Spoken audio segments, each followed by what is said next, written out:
اب جیسے یہ جنگ کی بات ہوتی ہے جو پہلے ہی لفظ آتا ہے ذہن میں وہ ہے اسٹریٹ آف ہرموز، یعنی دنیا کا 20% تیل، اس تیل کی ریپلیسمنٹ دنیا میں کہیں نہیں ہے، اور اس تیل بند ہونے کے نتیجے میں تیل کی قیمت دگنی بھی ہو سکتی ہے، اس سے زیادہ بھی بڑھ سکتی ہے، اور جب یہ بڑھے گی تو اس کا نتیجہ کیا ہے کہ پوری دنیا میں انفلیشن اور پوری دنیا میں معاشی گراوٹ۔ یہ جب ساری دنیا میں ہوگی تو پھر ساری دنیا اس جنگ کی سٹیک ہولڈر بن جاتی ہے۔ اس کے ساتھ آپ دیکھ رہے ہیں کہ خلیج جو پوری دنیا کا ایک ایویشن ہب تھا، دنیا کی 20% ایویشن کی ٹریفک جہاز یہاں سے گزر کر جاتے تھے، یہ ایشیا کو، یورپ کو، امریکہ کو، سب کو کنیکٹ کرتا تھا، وہ بند ہو گیا ہے، اور یہاں جو ایک معاشی ہب تھا، ایک پورا نیٹ ورک تھا، وہ بھی اس وقت بند ہو رہا ہے۔ تو جن پر معاشی اثرات پڑ رہے ہیں وہ اس جنگ میں کسی نہ کسی طور پر شریک ہیں اور مزید شریک ہو سکتے ہیں، کیونکہ یہ اب ایک معاشی جنگ بن چکی ہے بین الاقوامی۔ تیسری بات کیا ہے کہ یہ ملٹی فرنٹ جنگ ہے، جس کو کہتے ہیں کثیر الجہتی۔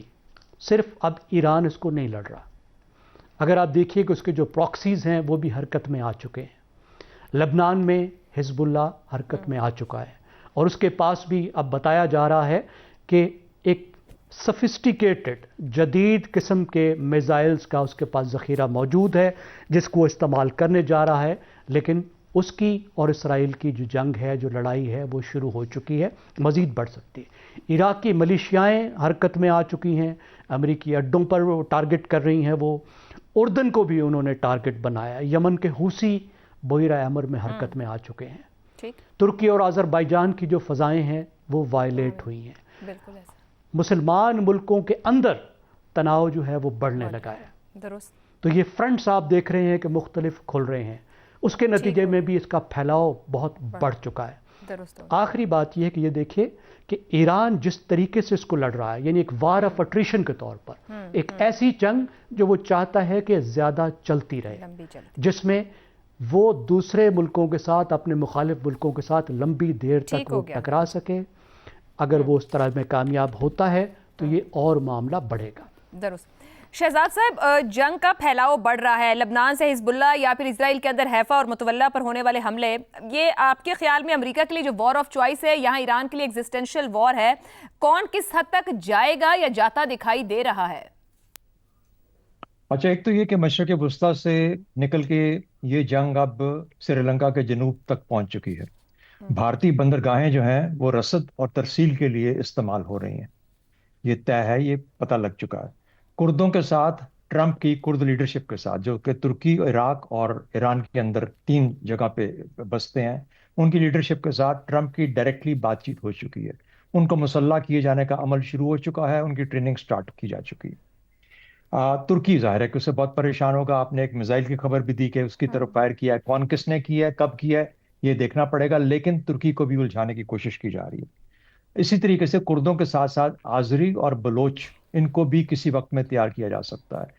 پاکستان، افغانستان اور ایران کا جو تکون ہے، جغرافیائی تکون، جہاں پہ یہ تینوں ملک ایک جگہ پہ ملتے ہیں، وہاں پر اسرائیل یا امریکہ ڈائریکٹلی اٹیک کر چکا ہے اس جگہ پہ، وہاں پہ بھی ایک ایسا انہوں نے اس کو نشانہ بنایا۔ بندرگاہیں چابہار کی اور بندر عباس کی، یہ دونوں ان کے نشانے پہ ہیں، اور موسٹ لائکلی یہاں پر مرینز کو اتار کے جب ضرورت آئے گی، جب وقت ہوگا، تو وہاں پہ ایک طرح سے ایک پورا علاقہ، کچھ علاقہ ساتھ ملا کے بلوچوں کو اپنے تسلط میں کیا جا سکتا ہے، اور اس کو ایک بیس آف آپریشن کے طور پر ڈیولپ کیا جا سکتا ہے۔ یہاں پر ایک انڈیپینڈنٹ ایران کی بھی آواز لگائی جا سکتی ہے، یہ اس سے علیحدہ ہے جو کہ کرد وہاں سے سٹارٹ کریں گے۔ اچھا، تو تپش تو پاکستان میں آلریڈی محسوس ہو رہی ہے، پاکستان افغانستان کا محاذ کھلا ہوا ہے آلریڈی۔ مینا، مڈل ایسٹ، ناردرن افریقہ، یہ جو 2 ممالک ہیں، آلریڈی مڈل ایسٹ تو اپنا الجھا ہوا ہے، وہاں پر تو اس وقت جنگ چل رہی ہے۔ ناردرن افریقہ بڑی دیر سے ایکٹیو ہے، یعنی ساحل کا جو علاقہ ہے، مثال کے طور پہ صومالیہ، سوڈان، سملرلی یمن کا آپ نے ذکر کیا زیگم صاحب نے، یہ تمام کا تمام علاقہ پہلے سے ہی جنگ میں الجھا ہوا ہے۔ یہ جب آپ اس کا پھیلاؤ دیکھتے ہیں تو پھر آپ یہ دیکھتے ہیں کہ ایک خوف کا عنصر شامل ہو جائے گا، بلکہ ہو چکا ہے ان ملکوں میں جو کہ باقی اب آس پاس میں رہ گئے ہیں، مثال کے طور پہ پاکستان، مثال کے طور پہ ترکی، مثال کے طور پہ یہ جو پورا انڈین اوشن کا جو علاقہ ہے، کہ یہ کون پھیلا رہا ہے. میرے خیال میں ایران کی پہنچ سے باہر ہے کہ وہ اس جنگ کو اس حد تک پھیلائے. ایران کے اپنے حق میں بھی نہیں ہے کہ جنگ اتنی پھیلے، نہ وہ پھیلانا چاہے گا، کیونکہ اگر جنگ اتنی پھیل گئی تو پھر تیسری عالمی جنگ کا شکل یا ایک نقشہ بنتا جائے گا. آلریڈی ایک نیٹو کا برٹش جو کمانڈر رہ چکا ہوا ہے ایڈمرل، غالباً سم ایڈمرل اور جنرل، اس نے یہ اسٹیٹمنٹ دی ہے جو کہ رپورٹڈ ہے کہ تیسری جنگ کا آغاز ہو چکا ہے. حملہ ایک جگہ پہ ہوتا ہے لیکن ختم کسی اور جگہ پہ جا کے ہوتی ہے. کس حد تک پھیلاؤ ہے، کون کون اس سے اثر انداز ہوگا، اس کا ذکر ہم نے کر دیا. لیکن معاشی چیزوں کے علاوہ اس کا جو جسے کہتے ہیں کہ جو ملٹری کا جو پھیلاؤ ہے وہ ہمارے سامنے واضح ہو کے سامنے آ رہا ہے. اچھا، اب آپ نے کہا کہ کس کے لیے کیا انٹرسٹ ہے. پہلی بات، کیا اس پورے علاقے میں جن کا ہم ذکر کر رہے ہیں ایپیٹائٹ فار وار ہے؟ یہ جنگ کے اندر الجھنا چاہتے ہیں؟ ہرگز نہیں. ایران تو بالکل بھی نہیں. وہ چاہے گا کہ ختم ہو، کل ختم ہو جائے، ان کی جو مشکلات تباہی ہے اس کو ختم کر دیا جائے. خوف پاکستان اور ترکی کو کہ کہیں پھیل کے ہماری طرف نہ آ جائے، نہیں چاہیں گے. مڈل ایسٹرن کنٹریز اپنا معاشی اہداف کی طرف جانا چاہتی ہیں، وہ نہیں چاہتی گئی جنگ کے اندر. تو ایپیٹائٹ فار وار یہاں پہ تو نہیں ہے. کیا کسی کی مجبوری ہے کہ جنگ ہو؟ مجبوری ان کی ہے جو کہ آ گئے اور اب ان کو یہ نہیں سمجھ آ رہی کہ یہاں پہ اب کریں تو کریں کیا. ان کو غزہ کی طرح یہاں پہ اب تباہی کی طرف لگا دیا گیا ہے کہ ہم نے جس طرح غزہ کو فلیٹ کیا تھا اس کو بھی فلیٹ کر کے ہی ہم کریں گے تو ہماری ایک قسم کی کامیابی سامنے آئے گی. خواہش کس کی تھی؟ جن کی خواہش ہے وہ آج تک اس کو لیڈ کر کے جا رہے ہیں. تو میرا خیال ہے جب آپ تین چار چیزوں کو ملاتے ہیں، خوف، خواہش، مجبوری اور ایپیٹائٹ، تو آپ دیکھتے ہو کہ جو مجبوری والے ہیں اور خواہش والے ہیں وہ لگے رہیں گے مجبوری کے اندر. اب اندرونی ان کے عوامل ہیں کہ وہ کب ان کو روکتے ہیں اس چیز سے، یا کسی بھی وقت ٹرمپ یہ سمجھے کہ سیاسی طور پر وہ اب مار کھا رہا ہے، اس کو اس کے بارے میں دوبارہ سوچنا پڑے گا. اس وقت ایران کی عقل سامنے آنی چاہیے کہ وہ اس معاملے کو، اس موقع کو ہاتھ سے جانے نہ دے. درست ہو گیا. عامر صاحب، پھیلاؤ جس طریقے سے بڑھ رہا ہے اور جتنے اس کے فرنٹس ہیں کہ معاشی طور پر بھی، اور پھر یہاں مڈل ایسٹ کے اندر کنٹریز چاہیں گی بھی نہیں، پھر دنیا کا پورا جسے کہا جائے کہ ایک سروائیول اس کے اندر پھنسا ہوا ہے کہ ان کے معاملات متاثر ہیں. آپ کے خیال میں ایران کے کہے سے رکنے والی ہے؟ امریکہ کو سمجھ آئے گی اور امریکہ کس حد تک اس میں آگے چلا جائے گا؟ یہ ایک ایسا سوال آپ نے کیا ہے ایسا جس کا میرا خیال ہے اس وقت at this point in time دنیا میں کسی کے پاس بھی کوئی واضح جواب نہیں ہے. اور اس کی وجہ ٹرمپ کا فیصلہ کرنے کا انداز ہے. آج ایک بڑا اچھا انالیسس چھپا ہوا ہے نیو یارک ٹائمز کے اندر، جس میں ایک شخص نے جو انالسٹ ہیں انہوں نے صدر ٹرمپ کے فیصلہ کرنے کے انداز کو دیگر امریکی صدور کے انداز سے اس کا موازنہ کیا ہے، ان کو کمپیئر کیا ہے. اور مثلاً انہوں نے روزویلٹ کا حوالہ دیتے ہوئے کہا کہ وہ ایک کچن کیبنٹ کو اہم معاملوں میں، خاص طور پہ جہاں پر جنگ کا معاملہ تھا، وہ ایک کچن کیبنٹ کو کنسلٹ کرنے میں یقین رکھتے تھے اور وہ بہت زیادہ پھیلاتے نہیں تھے اپنی مشاورت کا دائرہ. جبکہ اس کے مقابلے میں ٹرومن تھے، انہوں نے باقاعدہ ایک نیشنل سیکورٹی کاؤنسل بنا لی جس میں بڑی لمبی اور بڑی ڈیٹیل ڈسکشن ہوتی تھی کسی بھی فیصلے سے پہلے. اور صدر اوباما پر تو یہاں تک تنقید کی جاتی تھی کہ وہ اتنی زیادہ اور اتنی لمبی بحث کرتے تھے کہ اس میں شامل جو امریکی اہلکار تھے وہ خود بھی تنگ آ جاتے تھے. ان سب لوگوں کے برعکس صدر ڈونلڈ ٹرمپ جو ہیں وہ اپنی گٹ انسٹنکٹ، اپنے الفاظ ہیں کہ وہ اپنی گٹ انسٹنکٹ کے اوپر فیصلہ کرتے ہیں. یعنی کہ وہ کئی دفعہ ایسے فیصلے بھی کر دیتے ہیں جو کہ دوسروں کے وہم و گمان میں بھی نہیں ہوتے. اور جب وہ ایک فیصلہ کر لیتے ہیں تو پھر اس کے بارے میں جو بھی ان کی ٹیم کے اندر، ایک چھوٹی سی ٹیم ان کے آس پاس جو ہوتی ہے، 5 بندے کہتے ہیں کہ اس کے اندر ہوتے ہیں، اس سے زیادہ نہیں ہوتے ہیں، وہ ان کے بھی تحفظات کو خاتمے میں نہیں لاتے. یہ سب سے بڑی انپریڈکٹیبلٹی ہے سچویشن کے لیے.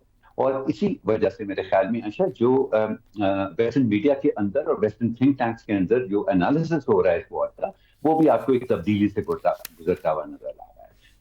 اس جنگ کے پہلے 2 دنوں میں زیادہ تر فوکس رہا 2 پاسبل آؤٹ کمز کا. ایک یہ کہ ایران میں رجیم چینج ہو جائے اور اس طرح سے یہ جنگ ختم ہو، اور دوسرا یہ کہ کوئی ایسی صورتحال بن جائے وہاں پر پہلے 2-4 دنوں کے اندر ہی کہ امریکہ اپنے طور پہ کہے کہ ہاں ہم یہ جنگ جیت چکے ہیں، ہم نے ان کی ویپنز کیپیبلٹی کو بڑی حد تک تباہ کر دیا ہے، اس لیے ہم اب پیچھے ہٹتے ہیں اور باقی کا معاملہ جو ہے وہ اسرائیل سنبھال لے گا. لیکن اب آج 5ویں روز اب اس کے اندر مزید سیناریو بھی شامل ہونا شروع ہو گئے ہیں. ایک وہی جس کا ہم نے پہلے بھی ذکر کیا ہوا ہے کہ یہ نان اسٹیٹ ایکٹرز کو بھی اس جنگ کے اندر گھسیٹا جا سکتا ہے. اور دوسرا یہ جو کہا جاتا ہے کہ وہ جس طرح سے انہوں نے اسرائیل نے غزہ میں کیا اسی طرح سے ایران کو کریں. دیکھیے ایران غزہ نہیں ہے، بہت بڑا ملک ہے اور غزہ کے مقابلے میں اس کا جو کمانڈ اینڈ کنٹرول سٹرکچر ہے وہ اتنا مختلف ہے کہ وہاں وہ والی حربے آپ کے چل نہیں سکتے ہیں. So it is an extremely difficult question to answer at this stage Ayesha کہ یہ کہاں سے رکے گی, کون اس کو روکے گا, اور کیا وجہ بنے گی کہ یہ ہاسٹیلٹیز جو ہیں وہ رک جائیں. ٹھیک ہو گیا. رضا رومی صاحب, خود اس وقت امریکہ کے اندر ٹرمپ پر بہت سوال ہو رہے ہیں, جیسے بھی عامر صاحب ذکر کر رہے ہیں کہ اپنی گٹ انسٹنکٹ پہ چل رہے ہیں, یہ بہت انپریڈکٹیبل ہے, یہ سبھی جانتے ہیں, مگر وہ دنیا کو ایک جنگ کی طرف دھکیل رہے ہیں. برطانیہ سے خفا ہو رہے ہیں, کبھی اسپین سے خفا ہو رہے ہیں, یہاں چین ثالثی کی بات کر رہا ہے. آپ سمجھ رہے ہیں کہ ٹرمپ کسی پریشر کو لیں گے اگر دنیا کوئی پریشر بلڈ کرتی ہے, اگر مڈل ایسٹ کنٹری سے کوئی پریشر آتا ہے, یا ٹرمپ اپنے ہی انپریڈکٹیبل بیہیویئر کے ساتھ اس جنگ کو لے کر چلیں گے, تو کیا دنیا ایک بڑی جنگ کی طرف بڑھ رہی ہے پھر؟ یہ بہت ہی زبردست سوال ہے عائشہ, اور کاش کہ اس کا جواب کوئی سادہ یہاں ٹیلر میڈ ہوتا تو وہ دیا نہیں جا سکتا, کیونکہ یہ اتنی پیچیدہ اور اب غیر یقینی کا شکار ہو چکی ہے یہ ایران میں پہ حملہ اور یہ جنگ جو ہے, کہ اب یہ سمجھ نہیں آ رہا کہ یہ کس مقام پر جا کر رک سکتی ہے یا رک بھی نہیں سکتی, کیونکہ جس طرح سے اس کے پھیلاؤ میں بہت سے خطے, ممالک اور انٹرسٹ آ رہے ہیں, تو اس کا یہ مطلب ہے کہ یہ صورتحال اور پیچیدہ ہو جائے گی. پریشر بالکل چلتا ہے. دیکھیے مسئلہ اس وقت یہ ہے کہ صدر ٹرمپ کے اوپر جتنا بھی اب دباؤ ڈالیں گے, اسرائیل کے دباؤ کے آگے کوئی دباؤ نہیں چل رہا. مطلب ان کو پہلے ان کے خود جو ان کی کیبنٹ ہے یا ان کے قریب جو لوگ ہیں, وہاں بھی ڈفرنس آف اوپینین رہا تھا. بہت سے لوگوں کا یہ کہنا تھا خود امریکی فوج میں کہ یہ حملہ نہیں کرنا چاہیے کیونکہ امریکہ اس میں پھنس سکتا ہے, لیکن اس کو اوور رول کیا گیا. اور ابھی حالیہ دنوں میں ہم نے یہ دیکھا ہے کہ بارہا یہ چیز ابھر کر سامنے آئی ہے, جو یہاں امریکی میڈیا کی رپورٹنگ بھی ہے, کہ اسرائیل کا پریشر اس قدر شدید رہا ہے اور ہے ابھی بھی. مثلا کل ایک رپورٹ یہ تھی کہ انہوں نے کہا کہ اسرائیل کو یہ معلوم پڑا ہے کہ کہیں کوئی خفیہ بات چیت تو نہیں ہو رہی تہران کے ساتھ امریکی انتظامیہ کی. تو انہوں نے یہ سوال اٹھایا ٹرمپ سے کہ کیا آپ واقعی وہاں پہ کسی سے بات کر رہے ہیں اور ہمیں بتائے بغیر. تو یہ باقاعدہ ایک خبر جو ہے وہ پلانٹ ہوئی, گویا کہ اسرائیل کا اتنا زیادہ اثر ہے اس موجودہ انتظامیہ پر اور ٹرمپ پر کہ وہ باقی تمام عوام جو ہیں قوتیں یا ممالک ان پر بھاری ہے. تو یہ ایک بہت بڑا ایک اس وقت مسئلہ بن چکا ہے. پھر اس کی جو اب مزید جو ارادے ہیں, جہاں پر ابھی آپ کو معلوم ہے کہ کرد جو اقلیت ہے ان کو ہتھیار دیے جا رہے ہیں, اور تاکہ رجیم چینج تو نہیں ہو سکے, اس لیے اب ایک سول وار کا بندوبست کیا جائے, خانہ جنگی کو ہوا دی جائے. اب اس میں آپ دیکھیے کہ وہ کس قدر خطرناک معاملہ ہوگا, کیونکہ ترکی جو ہے وہ اس کو اپوز کرے گا, کیونکہ اگر کرد جو ہے وہ سول وار کر کے ایران میں ایک حصے پر قابض ہو کر ملک کو توڑ دیتے ہیں, تو پھر کردوں کا جو مسئلہ ہے وہ تمام خطے میں کو درپیش ہے, عراق کو بھی ہے, ترکی کو بھی ہے. اور اس کا یہ مطلب ہے کہ اب یہ پورے کا پورا مشرق وسطیٰ کا نقشہ جو ہے وہ پھر سے بدل جائے گا, اور جو اس کے معاشی اثرات ہیں اس پہ تو پہلے بات ہو چکی ہے. تو اس لیے اس وقت یہ بہت ضروری ہے کہ یورپ جو ہے اور چین آگے بڑھ کر اس میں اپنا رول ادا کریں, کیونکہ اس کی لپیٹ میں وہ بھی آ رہے ہیں براہ راست, کیونکہ کب تک وہ اس آگ سے اپنے آپ کو بچا پائیں گے جو بڑی تیزی سے پھیل رہی ہے. جی بالکل درست, ویری ویلڈ پوائنٹ. اور امریکہ نے جس جنگ کا آغاز کیا ہے شاید اس کو نکلنے کا راستہ نہ ملے, دوسری قوتوں کو وہ راستہ بنانے کی کوشش کرنا ہوگی.